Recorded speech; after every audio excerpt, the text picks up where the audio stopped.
주시는 말씀 창세기 17장 9절로 14절까지 말씀입니다. 하나님이 또 아브라함에게 이르시되 그런즉 너는 내 언약을 지키고 내 후손도 대대로 지키라. 너희 중 남자는 다 할례를 받으라. 이것이 나와 너희와 너희 후손 사이에 지킬 내 언약이니라. 너희는 포피를 베어라. 이것이 나와 너희 사이에 언약의 표징이니라. 너희의 대대로 모든 남자는 집에서 난 자나 또는 너희 자손이 아니라 이방 사람에게서 돈으로 산 자를 막론하고 난 지 8일 만에 할례를 받을 것이라. 너희 집에서 난 자든지 너희 돈으로 산다든지 할례를 받아야 하리니 이에 내 언약이 너희 살에 있어 영원한 언약이 되려니와 할례를 받지 아니한 남자 곧 그 포피를 베지 아니한 자는 백성 중에서 끊어지리니 그가 내 언약을 배반하였음이니라. 아멘. 오늘의 본문은 하나님이 또 아브라함에게 이르시되 하고 시작하고 있습니다. 또 이르셨다라는 것은 앞선 상황과 연결성을 강조하는 표현이죠. 앞선 상황에서 하나님은 아브라함과 언약을 세우십니다. 그 언약의 내용을 잠깐 보면 2절에 너를 크게 번성하게 하리라 하나님의 약속입니다. 또 그 번성하는 것 자체가 끝이 아니라 그로 말미암아 4절에 여러 민족을 부르신다. 그래서 아브라함이 그들의 조상, 아버지가 될 것이라는 언약이었습니다. 이 언약은 사실 12장에 하나님께서 아브라함을 부르실 때 주셨던 첫 약속, 동일한 약속입니다. 그런데 17장에 보면 그 약속을 좀 더 구체적인 두 그림으로 보여주십니다. 첫 번째 그림은 7절에서 8절에 이스라엘을 먼저 부르시는 장면입니다. 아브라함의 혈통 자손, 그래서 이삭과 야곱을 통해 번성하는 아브라함의 혈통 후손, 이들이 나중에 번성해서 가나안 땅을 다스리게 될 것이다. 그런데 이것이 끝이 아니었죠. 결국 하나님의 초점은 여러 민족이 하나님께로 돌아오는 하나님의 백성이 되는 것이었습니다. 그러니까 이스라엘을 부른 목적 자체는 하나의 도구였고 과정이었던 것이죠. 그래서 4절 6절에 여러 민족을 강조하고 아브라함을 조상으로 삼겠다 하신 것입니다. 아브라함과 이스라엘 사이에는 서로 혈연 공동체, 혈통이라는 공통점이 있지만 아브라함과 여러 민족 사이의 공통점은 혈통이 아닙니다. 그런 다른 무언가로 이들은 묶여 있는 것인데요. 그것은 바로 하나님께서 아브라함을 부르신 그 복이라는 개념, 하나님의 백성. 그런데 하나님의 백성이 되는 조건이 무엇이냐? 혈통이 아니라 무엇이죠? 15장 6절 말씀처럼 아브라함이 하나님을 믿음에 하나님께서 이를 그의 의로 여기셨다. 그러니까 의로 여기셨다라는 것은 자기의 백성으로 여기셨다라는 그런 뜻입니다. 아브라함이 특히 하나님을 믿은 것은 로마서 4장 17절에 의하면 그가 믿은 바 하나님은 죽은 자를 살리시며 없는 것을 있는 것으로 부르시는 전능자 하나님. 지금 아브라함의 몸이 죽은 자와 같고 사라의 몸이 죽은 자와 같지만 마치 죽은 자를 살리듯이 그들의 몸을 통해서 하나님의 백성들을 창조하시는 바로 창조자 하나님이었다는 것입니다. 오늘 우리가 흥미롭게 볼 부분은 언약의 연속성, 동질성입니다. 12장에 첫 주셨던 약속과 17장에 이제 25년이 지난 17장에 주시는 약속이 동일합니다. 여기서 우리는 하나님의 신실함을 기억할 수 있죠. 그런데 너무 변함없이 동일하시기에 그런지 25년 동안 약속이 이루어진 것도 하나 변함없습니다. 그래서 아브라함은 여전히 아들도 없고 가나안 땅에 지분도 하나도 없는 그런 나그네로 살아가고 있습니다. 겉보기에는 아무 이루어진 것이 없는데 사실은 이루어져 가는 것이 있었습니다. 아브라함의 믿음이 견고해져 갔죠. 로마서 4장 말씀, 그가 백세나 되어 자기 몸에 죽은 것 같고 사라의 태가 죽은 것 같음을 알고도 믿음이 약하여지지 아니하고 믿음으로 견고하여져서 하나님께 영광을 돌렸다. 약속하신 그것을 또한 능히 이루실 줄을 확신했다. 변화가 일어났다면 아브라함의 마음속에 하나님을 향한 믿음이 도리어 강해져 가고 있었고, 이것이 나중에 몸 바깥으로 이루어지기 시작하는 것이 이제 이삭의 출생이 되는 것입니다. 우리가 로마서 강해를 통해서 살펴봤듯이 믿음이 견고해졌다라는 표현은, 아브라함의 믿음이 견고해졌다는 것은 그만큼 그 믿음을 주시는 하나님의 은혜가 점점 강해졌다라는 것을 의미합니다. 어떤 은혜인가? 뭔가 약속이 이루어지는 은혜라기보다는 지금 아무것도 이루어지지 않은 거니까 그 은혜는 뭔가 눈에 보이는 거로 이루어진 은혜가 아니라는 것이죠. 어떤 은혜인가? 12장에서 17장 사이에 계속 나타나는 하나님의 은혜는 하나님 자신이세요. 계속 아브라함과 나타나 주시고 말씀해 주시고 동일한 약속을 주시고, 그 하나님 자신, 계속해서 나타나시는 하나님, 그분 자체가 아브라함에게는 가장 특별한 은혜였다는 것입니다. 그 하나님의 은혜는 같은 언약, 변하지 않는 약속으로도 나타나고, 또한 오늘 특별히 17장에서는 같은 언약에 대한 이제 새로운 증표를 주시는 부분으로 나타납니다. 같은 언약인데 그것에 대한 새로운 표를 주신다라는 것입니다. 특별히 17장에는 두 증표를 주시는데요. 첫 번째 증표가 우리가 지난주에 살펴봤던 새로운 무엇입니까? 이름입니다. 원래 육신의 아버지 데라가 준 이름은 아브람, 존귀한 아버지 혹은 큰 아버지, 집안을 일으키는 큰 아버지다. 그런데 5절에 보면 하나님께서 새로운 이름을 주시죠. 아브람이 아니라 아브라함이다 하면서 그 의미를 5절에 이렇게 밝히십니다. 한번 다 함께 읽어볼까요?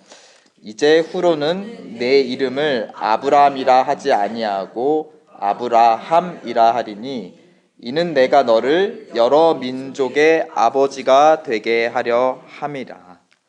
사실 이름은 내가 내 자신을 부르는 호칭이 아니죠. 제가 제 자신에게 곽계이라 이렇게 하면 뭔가 좀 이상하지 않습니까? 이름은 다른 사람이 저를 불러주는 호칭입니다. 그러니까 이것은 관계가 있다는 거죠. 누가 먼저 아브라함을 아브라함이라고 불러주겠습니까? 이 이름을 주신 분, 우리 자녀들에게 이름을 주고 그 이름을 처음으로 불러주는 존재, 우리 자녀 자신인가요? 그렇지 않죠. 부모가 이름을 주고 부모가 그 대상을 향해 그 이름으로 처음 불러줍니다. 하나님께서 아브라함이라는 새 이름을 주셨다는 것은 아브라함에게 자신은 아버지가 된다는 것이에요. 그리고 그 이름을 처음으로 불러주신 분도 하나님 아버지이십니다. 그런데 하나님만이 아니라 또 가족들도 이제 새 이름으로 불러주고 기억하겠죠. 아브라함의 아내 사레도 그렇습니다. 새 이름을 불러주면서 하나님의 약속을 기억할 것입니다. 또 이스라엘 후손들, 아브라함을 조상으로 삼는 혈통 자손들도 아브라함을 부를 때마다 오늘 17장에 기록되어 있는 자신들을 향한 약속을 기억할 것입니다.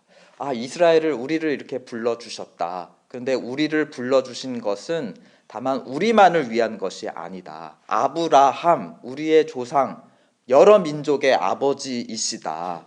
그러니까 우리만의 아버지가 아니라 여러 민족의 아버지시다.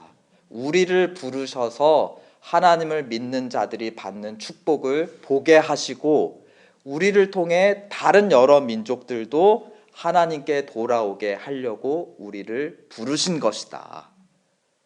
아브라함, 우리 민족의 조상 누구냐? 아브라함, 여러 민족의 아버지, 여러 민족을 복되게 하는 것, 그것이 우리 이스라엘 민족의 소명이다. 이것을 항상 기억할 수 있었을 것입니다. 누구보다 또 주변의 이웃들이 이제 아브라함이 어느 날 만났는데 아브라함 잘 지내셨습니까? 아브라함이 저는 더 이상 아브라함이 아닙니다.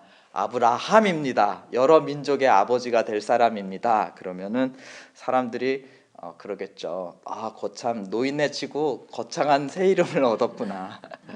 지금 자식도 없고 아버지라고 불릴 존재가 아니고 나이가 늙어가는 아브람이라는 이름도 감당치 못할 사람이 여러 민족의 조상이 되겠다라는 꿈을 꾼다니 참 허무맹랑하군 하고서는 속으로 비웃었을 것입니다. 그러면서도 한편으로는 또 궁금할 수도 있죠.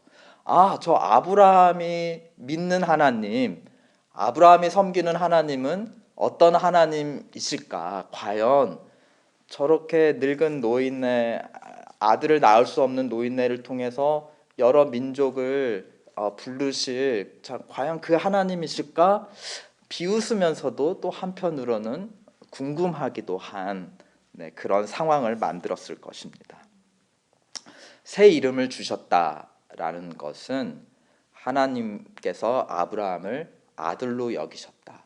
아버지와 아들, 그리고 그 아들을 통해 다른 여러 자녀들을 부르시는 하나님, 새 이름을 준 것에는 새 가족, 하나님을 전능하신 하나님으로 믿는 새로운 인류 공동체를 하나님은 생각하고 계셨던 것입니다. 그러한 관점에서 오늘 우리가 읽은 17장의 본문은 같은 언약에 대해서 두 번째 증표를 보여주고 있습니다. 그 증표는 바로 무엇이죠? 할례입니다. 남자의 소중이에게 행하는 칼자국인데요. 11절에 너희는 포피를 베어라. 이것이 나와 너희 사이의 언약에 무엇이 된다 하였습니까? 표징이 된다 하였습니다. 사실 생명의 통로가 되는 신체이지 않습니까? 이제 그 부분을 거룩하게 구별된 표시를 남김으로써 다시 한번 아브라함과 맺은 하나님의 언약, 약속의 초점이 무엇에 있다는 것을 우리에게 가르쳐주고 있어요. 생명, 자손, 후손, 민족, 백성, 공동체, 하나님의 가족에 있다라는 것을 우리에게 보여줍니다. 12절에 보면 할례의 대상은 남자인데요. 집에서 난 자, 즉 아브라함의 혈통 자손입니다. 그뿐만이 아니라 또 누구도 포함되어 있습니까? 이방 사람에게서 돈으로 산 자를 막론하고 하였습니다. 그러니까 하나님의 언약 백성된 자격은 혈통만이 아니라 이방 사람들도 포함되는 바로 이 할례 자체가 하나님의 계획을 우리에게 보여주고 있습니다. 하나님의 부르심은 아브라함 한 사람만이 아니라 아브라함을 통해 이스라엘을 통해 모든 민족을 자녀로 부르시는 것이 하나님의 계획입니다. 그런데 그 시기를 보면 12절에 할례를 태어난 지 8일 만에 준다 하였습니다. 그러니까 아기 때 생후 8일에 주라 하였는데요. 이 말은 역시 아이가 스스로 칼을 잡고 이렇게 할례를 할 수 없잖아요. 그러니까 누군가 주는 것입니다. 누가 줄까요? 아버지, 가장이 주는 것이죠. 이름을 아버지가 자녀에게 수여하듯이, 그렇죠? 할례도 믿음의 아버지가 자녀에게 행해 주는 것입니다. 그래서 우리 다음 주에 보겠지만 23절에도 보면 하나님의 말씀을 받은 아브라함이 그날 집사람 중 모든 남자를 데려다가 그 포피를 베었다. 누가 베어주었다는 겁니까? 아브라함이 가장으로서. 지금 여기에는 자기 아들이 친아들은 없으니까 다 종들을 먼저 베풀어줘.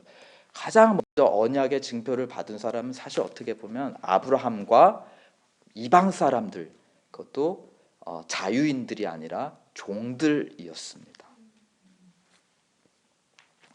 그러니까 언약의 새 증표로 17장에서는 이름, 같은 언약에 대한 새로운 증표로 이름과 할례를 주셨는데요. 이름도 주고받고 부르고 듣고, 할례도 어떻게 하는 것입니까? 스스로 하는 것이 아니죠. 주고 받는 것입니다. 이름을 부르고 들으며 서로 언약을 기억하고, 할례도 주고 받으며 대대손손 언약을 기억하는 방법입니다. 그러니까 언약의 초점, 바로 이 표징, 주고받고 부르고 듣는, 무엇이에요? 홀로가 아닌 공동체입니다. 하나님의 관심사는 항상 하나님의 가족에게 있습니다. 그래서 14절에 이 할례를 받지 아니하는 자는 무엇에서 끊어진다 하였습니까? 백성에서 끊어진다. 하나님의 백성이 아니다. 오늘 우리는 여전히 아브라함에게 주신 같은 언약을 받았습니다. 그렇지만 우리에게는 이 언약을 기억하는 이제 새로운 증표가 있습니다. 무엇이죠? 바로 세례입니다. 세례. 세례는 물로 사실 온몸을 씻는 의식이에요. 그래서 흔히들 또 다른 표현으로는 침례라고도 하죠. 온 몸이 죽었다가 다시 살아난 것, 죄에 대해서 죽고 하나님의 자녀로 다시 거듭났다라는 것을 상징하기 위해서, 마치 우리가 어머니의 양수 속에 있다가 그 바깥으로 나와서 이제 생명을 얻은 것처럼 우리는 물에 빠졌다가 다시 일어납니다. 네, 이것을 여러 어떤 상황에 따라서 단순히 머리에 물을 뿌리는 것으로 대체하기도 하는데, 그럴 때는 이제 씻는다는 것을 강조해서 세례라고 합니다. 침은 완전히 들어가는 것, 그리고 세례는 씻는 것을 강조하죠. 할례가 몸의 일부에 남기는 표식이라면 세례는 어떻습니까? 사실 이제 침례의 경우에 더 적합하다면 온 몸으로 받는 징표입니다. 또 할례가 남성만 받을 수 있었다면 세례는 여성들도 포함되었죠. 어떻게 보면 새 증표는 좀 더 확장되고 있어요. 온 몸으로, 온 존재로 받는 것, 남성만이 아니라 여성들도 받는 것. 할례는 하나님의 양아들 된 아브라함과 함께 받는 것이었다면, 세례는 하나님의 독생자 친아들 되시는 그리스도 예수와 함께 받는 것입니다. 로마서 6장 4절 말씀, 그러므로 그의 죽으심과 합하여 세례를 받음으로 그와 함께 장사되었나니, 이는 아버지의 영광으로 말미암아 그리스도를 죽은 자 가운데서 살리심과 같이 우리도 또한 새 생명 가운데 행하게 하려 함이라.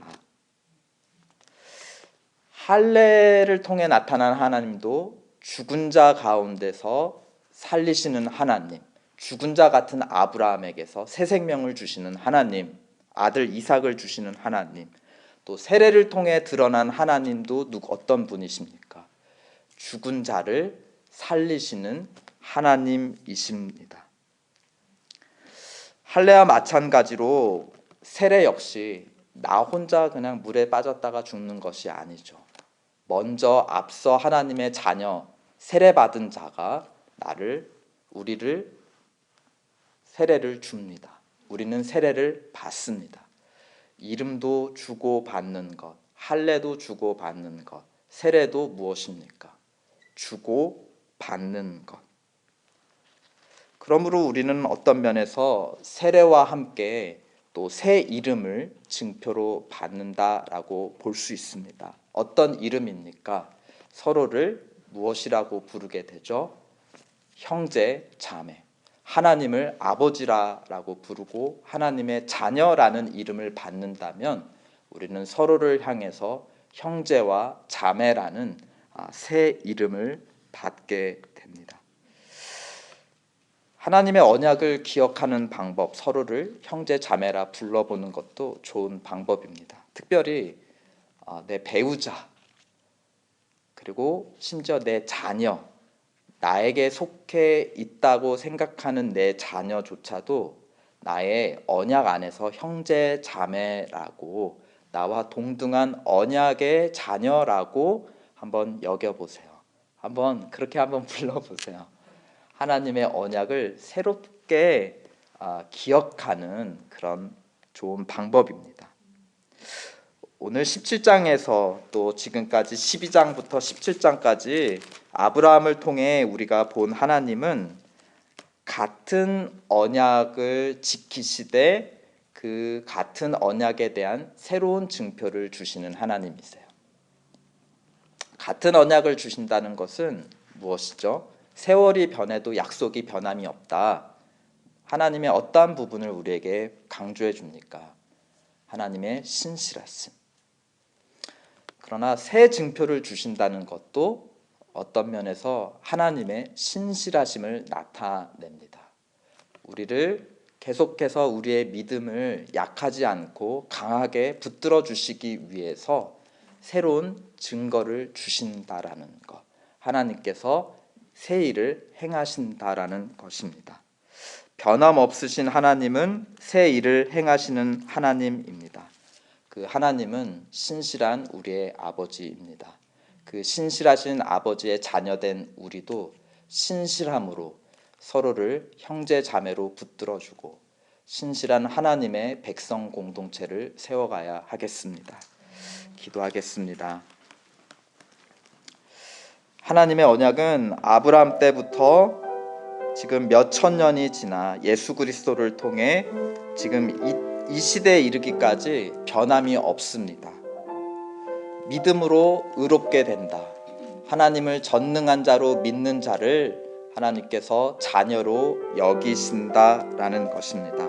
하나님은 동일한 이 변함없는 약속을 우리에게 새로운 증표로 주십니다. 하나님의 은혜의 증표를 받으셨나요? 그렇다면 신실하신 하나님을 기억하고 찬양합시다. 그러나 그 하나님의 나에게 복을 주신 초점은 나 자신에게 있지 않고 하나님에게서 떠난 자들이 자녀로 돌아오는 하나님의 가족이 충만해지는 데 있음을 우리는 또 잊지 맙시다.